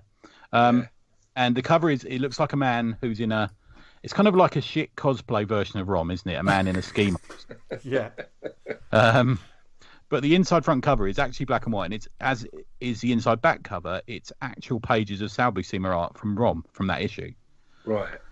I'm going to say I'm not sure what the copyright issues are, or what the copyright problems, or if there are any with this. And I'm going to say that Josh probably didn't give a fuck anyway, similar to me. There's a short intro section which is Josh's hand writing stuff on a blank page, and he keeps crossing it out, and he ends up saying Rom issue 29 interpreted by Josh Bayer, and that is the same issue as we all know for Rom, where it starts off with a funeral and turns into a big bash 'em up sort of thing. So in his sadness, Rom is bereft, and he's at the funeral of Starlight, who is Starshine, who is a fellow space knight, who's been killed, and they're at the funeral, and he's bereft. And in Josh's book, he's a little bit over emotional. Josh portrays Rom as quite bulky. He looks occasionally like his arm is beginning to melt, and he's quite sort of stamps about as this sort of robot character. He decides he's going to head off, but he heads off, and Brandy, who's another character in Rom, tries to console him. And but he says I can't. I'm going to wander off. And Steve Jackson, who's another character in the comic, all he can think about is giving oral sex to Brandy. And there's a little image of that I sent through to you as well. And having sex with her in the bath and saying things to her like, "I bet you Rom couldn't do this to you, could he?" I feel like this is a comic that the world needs, especially now. I think you're right. Yeah. Because I remember Brandy. Yeah, me too. Yeah. So in his sadness, Ron wanders off, and he goes to a place called Lucifer Falls, and he discovers a man and finds a bloke from the town, and they're all dying from radiation, and he uses his neutralizer on him, and he saves him, and he saves the town using his neutralizer. His neutralizer variously had different powers that it could use, and it turns out this has happened from a previous issue of the Hulk, where the Hulk has fought someone called the Missing Link. It was a sort of quite a cool Hulk villain, one of these sort of bulky. I remember him. Yeah, I remember him. Yeah, sort of bulky Hulk villains.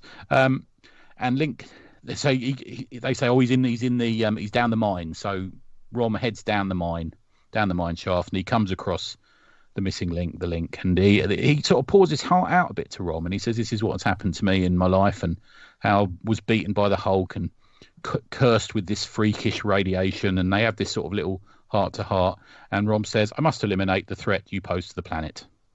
And they have a big tear up.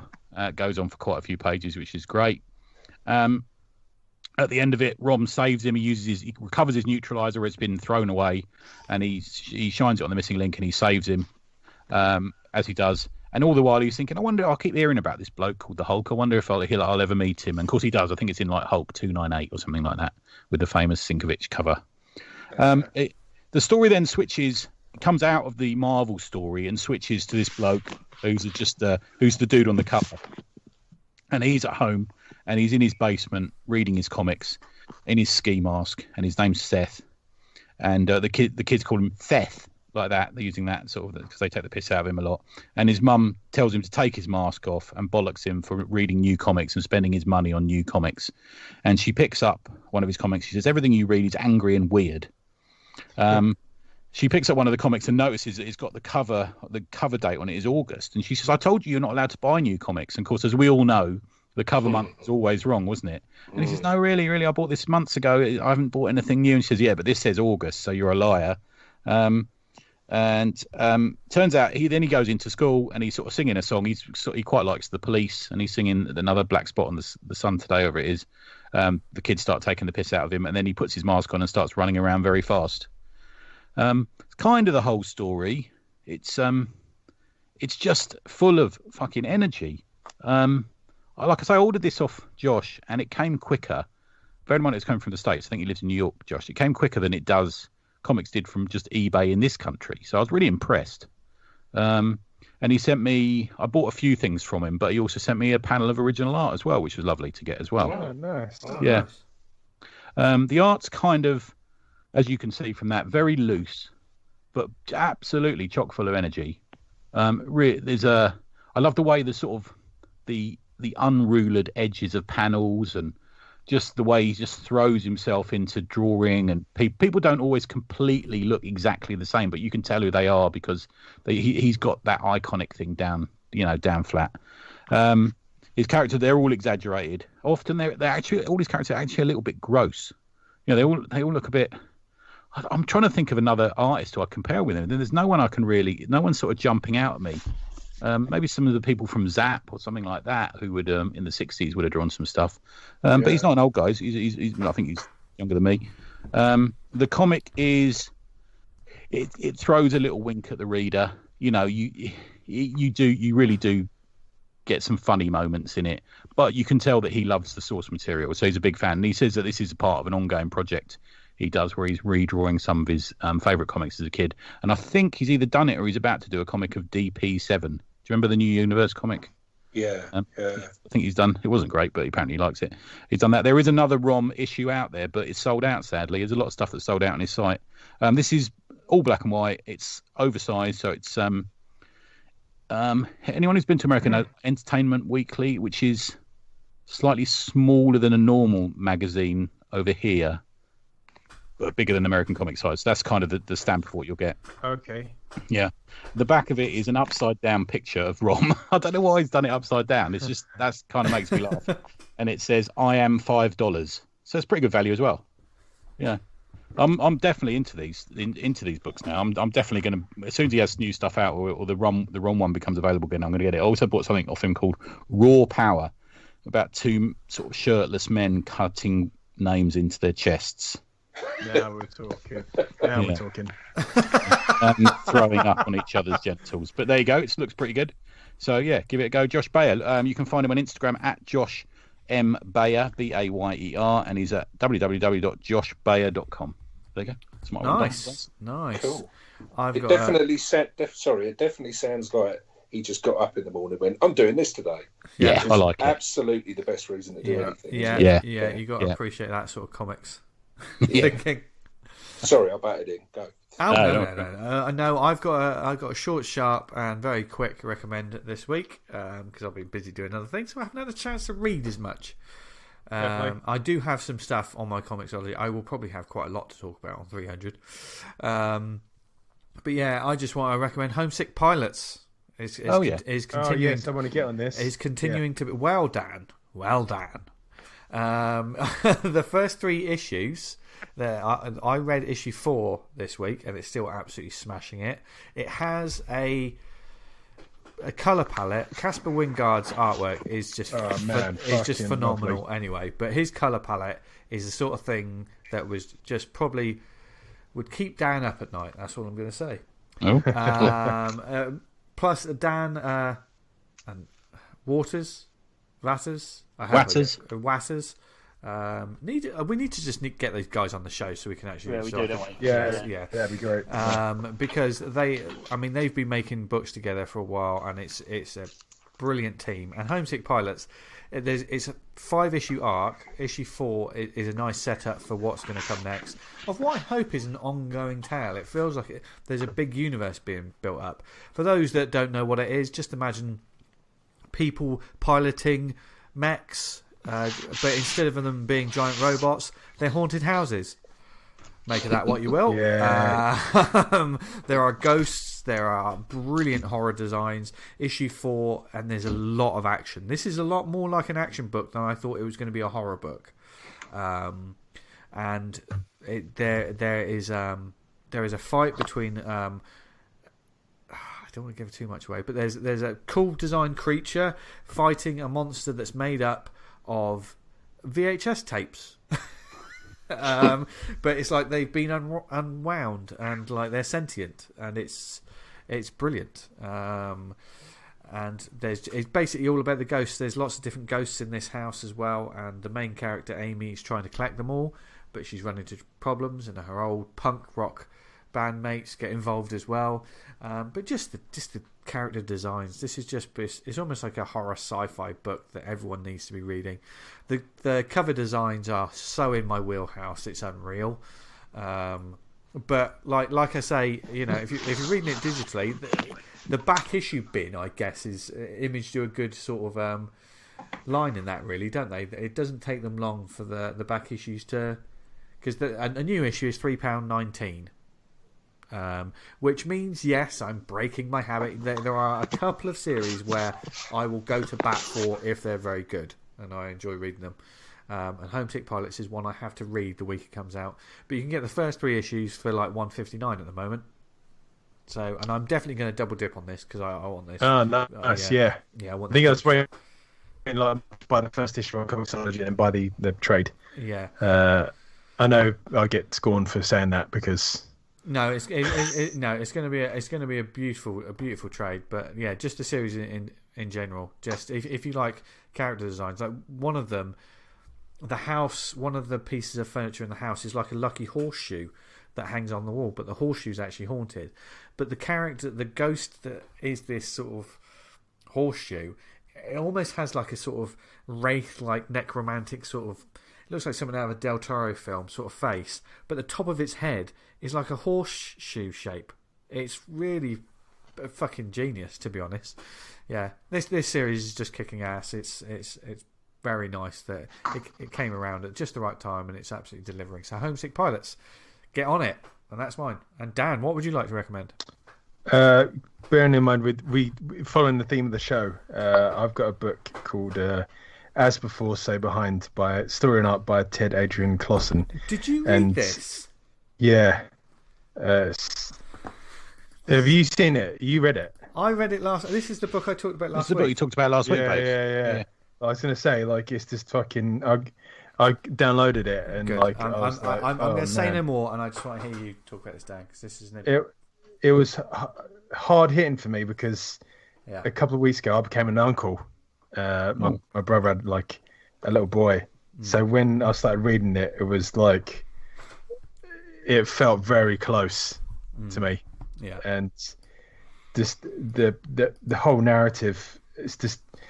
I've had to read it a couple of times because I'm missing something. Like there's a message here I'm being told by the artist, and I'm trying to work out what the metaphor he's going for. But essentially, the couple.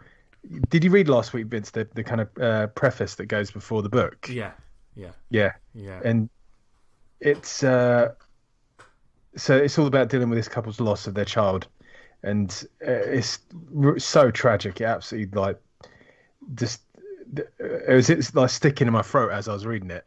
It kind of even now, like flicking back through it from reading it, is just like, oh man, this is really hard. And some of the questions that the author asks themselves is something you'd never contemplate. But and it was very much. It's not.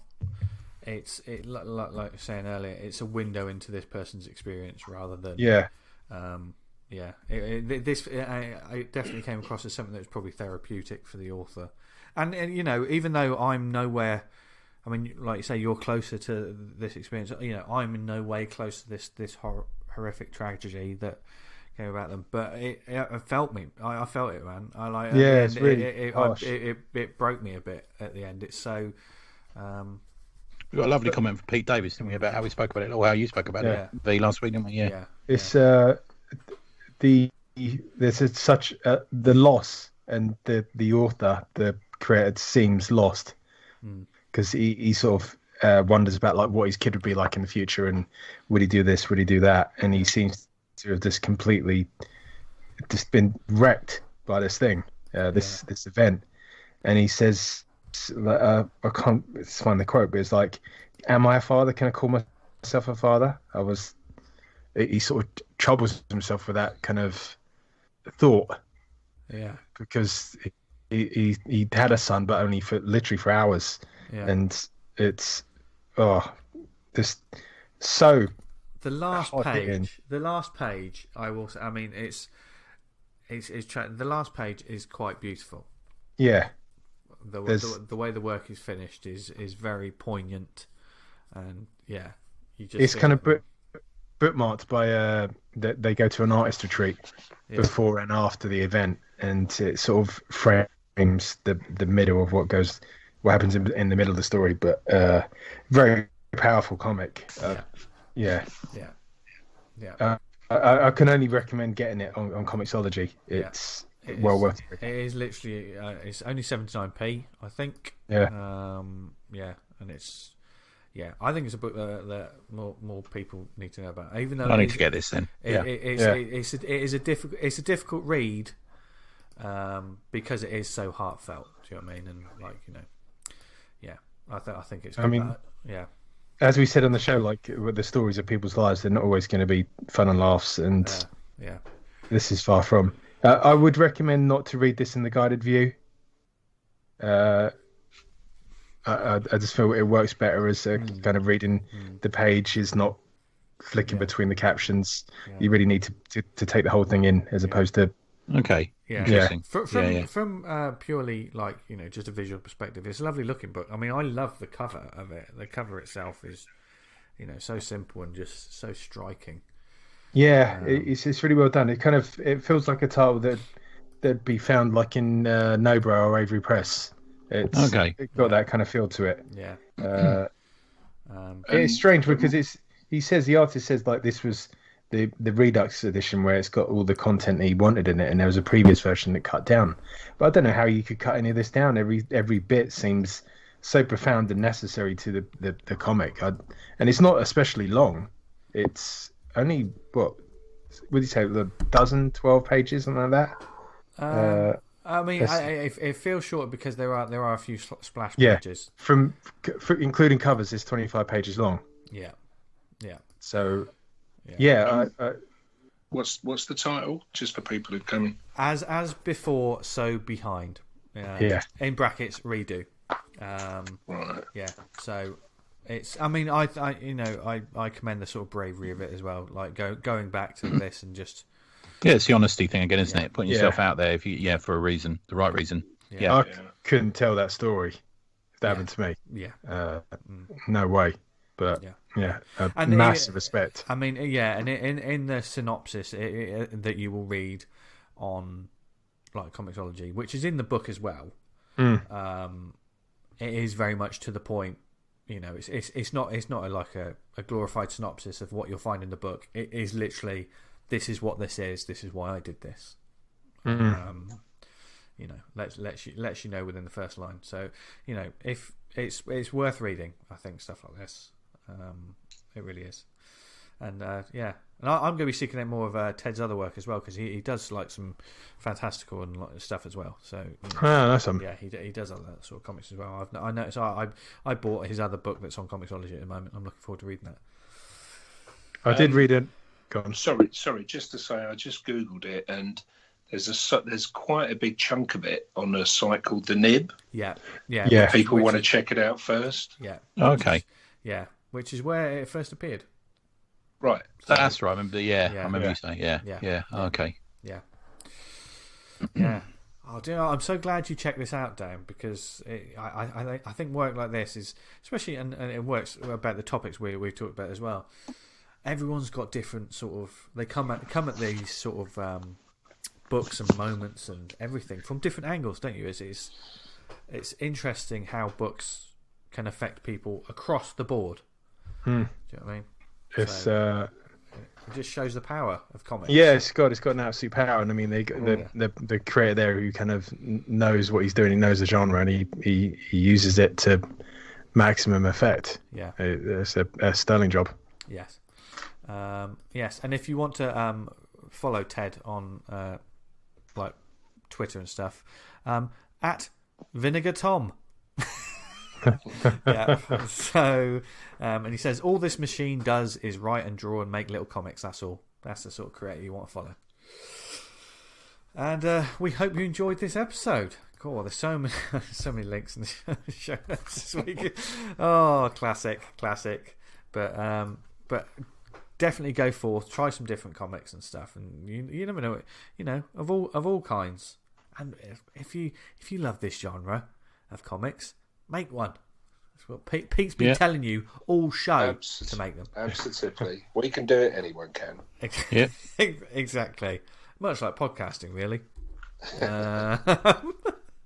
But that's true. Yeah. We hope you enjoyed this week's episode and the stuff we talked about. If there's anything you want us to talk about in, should we say post 300? Then let us know. Yes. Good, yeah. And let us know about all the things we want to talk about. You can email us awesomecomicspod@gmail.com. You can follow us on Twitter @theawesomepod, where there's polls that you can vote on, threads that you can get involved in. Thank you to everyone that got involved on this week's thread. It was amazing. So, can't recommend it again. It was a great thread, Dan. Well done. Yeah, it was mad, actually. I think you posted it, and I said, have you seen it? And you went, bloody hell. Yeah. And once again, Dan, how many votes do we have? 69. Yes. Nice. I did try... I've asked for suggestions on the next draw-off topic, so check that out in the ACP group. Should have really mentioned that in the shout-out section. Wow, we'll get to that now, because if you do the full Book of Faces, go to facebook.com/awesomecomicspodcast, where we post up the latest episodes and links, etc. And join the community group, Awesome Comics Talk. There's lots of chatter going on there about lots of different topics, always, every day. Everyone gets involved. Occasionally I pop on and just read them and stuff. But there's also a drawing thread, Dan, so... take it away. Yes. Well, we've got the next drawing thread after the success of the last one. We're asking contributors to come up with ideas for the next drawing project we're going to do. We'll let it run for like 3 weeks to a month, and then we'll all kind of post them up on the day in question. So your idea, put it in there, and we'll vote on it, and the one with the most votes will do. Do you know what? I'm just going to throw one out here. Everyone should draw their pet. I know we had like the self-portrait one, didn't we? Well, we have one where just like draw your pet or pets or something. Or an interpretation of your pet. Or interpretation of your pet. My dog's a fucking idiot. Yeah. So. Add it into and a murderer. And a murderer. Yeah. Add it into the thing, Vince, and we'll stick it in the poll. Yeah. I did have a moan in the group about someone's hot take on Batman. Just fuck off for that nonsense. Dan, it's not like you to get upset. No, Just don't. If Batman's got so much money, why doesn't he give it to the poor? Fuck off. Fuck off. Do you know what? That and the fucking comics aren't political. Shut up. Batman doesn't exist. He doesn't have fictional money to give to fictional poor people. No one wants to read the story about that. Yeah. Stick your Bitcoin drawings up your arse. Yes. Yeah. Yes. Yeah. 100%. I mean, it speaks to superheroes in comics anyway, because no matter what they do, it will never be enough. Yeah. No. There you go. No. But I tell you what is enough. Oh, the website, awesomecomics.podbean.com. You can't get enough on there. There's loads of it. Cha-ching. There's no money. There's no monetary value to anything that we put out. I think people would pay us not to put it out, so we're fine. Yeah. But if you do, please PayPal us. No, but thank you for listening to us with this on awesomecomics.podbean.com. If you listen to us on Apple Podcasts, subscribe, leave a review. Helps get the word out about the show. And we get out to more people. More people discover new creators and new books and all kinds of things. And if you listen to us on other networks like Amazon Music, Spotify, Stitcher, Podnose, Podknife, what are the networks we on, Tony? I don't know whether you've heard about it. There's a pod network out there. It's about people just eulogising online about how brilliant they are and what the problems in the world are. So I thought I'd add this. If you know anyone, and we all do, who's been involved in domestic violence, then ring the refuge.co.uk on 0808 2000 247. If everyone who decided to be superior online actually did something to help, we might be in a better world. So there you go. Do you know what? 100%. I tell you what, it's the first time I'm speechless because he did something good. Flip the script. I was like, I was fully prepared to go. And then I was like, I can't laugh at that. I was chatting to a friend of mine who suffered from it, you know what I mean, in the past, and I was thinking everyone's like going, it's just like it's a race to say how important you are online these days, but nobody seems to be doing quoting anywhere that you can ring. So, Refuge is great. 0808 2000 247 24-hour helpline. There you go. Can I add to that one, Tony? Of course, man. I saw something online about the help me hand signal. Have you seen? Oh, this? right. No. There's like a little 5-minute film showing if you are in that kind of situation. There's a hand signal that you can make, which is you just kind of put your thumb into your hand and then you close your fingers over your thumb, and that says "Please help me." So more people should know about that as well. Definitely. But if people go online, you can find it anywhere. Just type "help me" hand signal or something like that. Oh, okay. Yeah. Let's all spread that as well. Yeah, spread the important information that people need to know. Yeah. And we hope you enjoyed this hour and a half or so of comics silliness. Maybe you learned something. Hopefully it's not that you're never going to listen to us again. We don't want you to learn that. Because what's the point? Listen to us, just don't pay attention to us. Don't pay attention to us, but always pay attention to the guests, because that's we'll still put the podcast out. Yeah, exactly. Yeah. We've been shouting to the void for 6 fucking years, so you're not going to stop us anytime soon. Oh dear, we're going to do this until we're dead, aren't we? But where can people find us online, etc.? Tony? Neverironanything.co.uk. Nice. No, hang on. Neverironanything.com. Fucking, I don't even know my own website. Jesus Christ. How on earth are you going to brand yourself, Tony? My 179 people that visit every week. How are they going to find it? Keep your eyes peeled for the old patron. Yeah, keep your eyes peeled for the patron. Yeah. Tribute Press. I know that one. It's all right. There you go. Well done, Grandad. Do you know what? It's Apple Pie Friday this week. Is that a sex thing? You wait. Dan, where can they find you? You can find me on Twitter at Vanguard Comic, and you can read Vanguard at vanguardcomic.com. Which you should. And also, you should join Dan's Patreon, because I'm on it. The amount of times that Dan Butcher. Shut up! I'm talking about you, Dan. I'm talking about you, not to you. Every time... Men are talking, Dan. Men are talking. That's It's Only Sunny in Philadelphia. I'm not being sexist. That's a joke. Yeah. But in all seriousness, like, Dan, I love that, like, you post up loads of sketches of the things you're working on for the, even if it's just a moment in a Vanguard page. I love seeing that. It's like, thank you. So regular content. Yeah, thoughts about the covers. I like that one today. It was there yesterday. It came out about different covers. Yeah, today over the years I've kind of started working up covers, and then it was like, this don't work, and just knocked it back. But I've kept the kind of rough or where I've got to on it so far. Yeah, and I posted them out there, and they've never been posted anywhere else. There you go. So join the Patreon. You can find me on Twitter and Instagram at Jester Diablo. And Pete, thank you very much, sir. Yeah, thanks, man. Cheers, us Pete. For a full show. Thanks for asking, fellas. We feel like we know you anyway from all the drinking draws, but it's nice to get you on the show. Definitely. And just to repeat what we were saying earlier, if there's anybody out there who wants to come on the drink and draw, please do. Yeah, definitely. Yeah. We didn't pay him to say that. No. But we do owe you all a great deal of thanks. So thank you very much for listening this week. Wherever you are, we hope you're safe, healthy, and doing okay, mentally, physically, and what other ways? I was trying to think what other ways. Spiritually, that's it. There you go. Jesus Christ. Orally. Yeah, orally. No, this is where it gets out of hand, isn't it? This is the moment. This is that we were doing so well. Vince felt the car slip out underneath for him there. Yeah, thought it was safe, and there was a small patch of black ice. But no, thank you very much for listening. Go forth, read some comics, some new comics, discover some new comics. Try your hand at making some comics if you want to. That's what we've been telling you every day. Every moment this episode, or every day. Pete's probably Rachel Smith's been putting out quarantine comics for this entire thing. Yes. Yeah. Yes. What I buy comics. Yes. So you should as well. So there you go. Was it Broken Frontier said it's the best comic? I know it was the other one. Pipe Dream. Pipe Dream. So check that out. Best comic of our generation or something. Listener out there, if you haven't made a comic yet, we think yours is going to be the best one. So go ahead and make it.